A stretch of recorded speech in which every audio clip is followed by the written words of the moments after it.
Hello বন্ধুরা, Nayanar simple life চ্যানেলে তোমাদেরকে স্বাগতম। তো দেখতে পাচ্ছ আজকে কি রান্না হবে, চিংড়ি মাছ।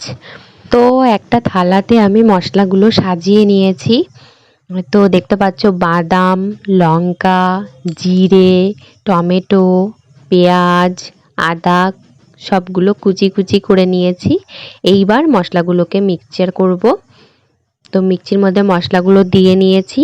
মিক্সচার করা হয়ে গেলে তোমাদের দেখাচ্ছি। মিক্সচারটা হয়ে গেছে, তোমরা দেখতে পাচ্ছ।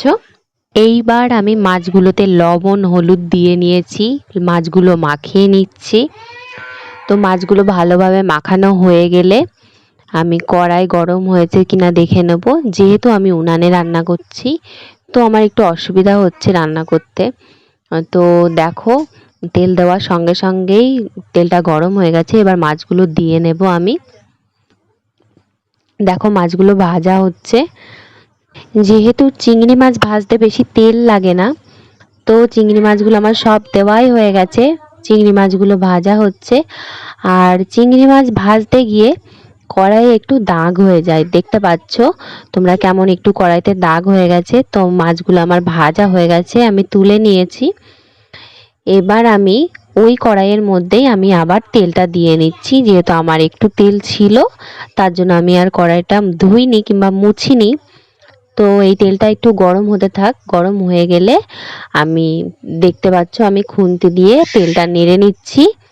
এইবার আমি তেলের মধ্যে যেই মিক্সিতে মশলাটা বেটে রেখেছি ওইটা দিয়ে দিলাম।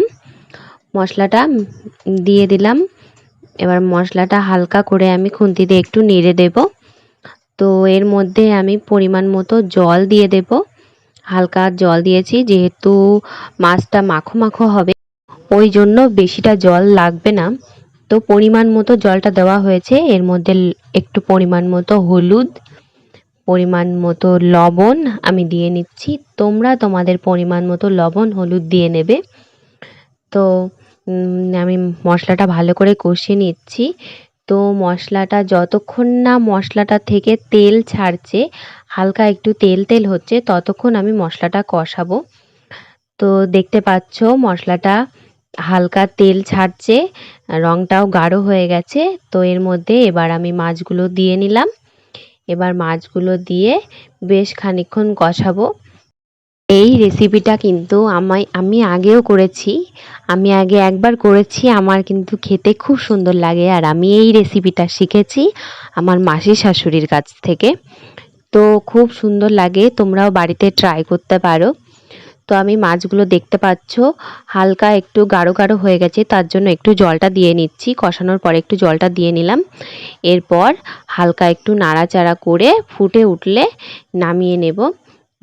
তো দেখতেই পাচ্ছ তোমরা, আকাই রান্না হচ্ছে। আমার রান্নাটা প্রায় হয়েই এসেছে। তো এই রকম ভিডিও দেখতে হলে আমার চ্যানেলটিতে একটু সাবস্ক্রাইব আর একটু লাইক কমেন্ট করবেন। তো আমি রান্নাটা নামিয়ে নিয়েছি। দেখো দেখতে কত সুন্দর হয়েছে। তো আজকের মতো এইটুকুই। চলো, টাটা, বাই বাই।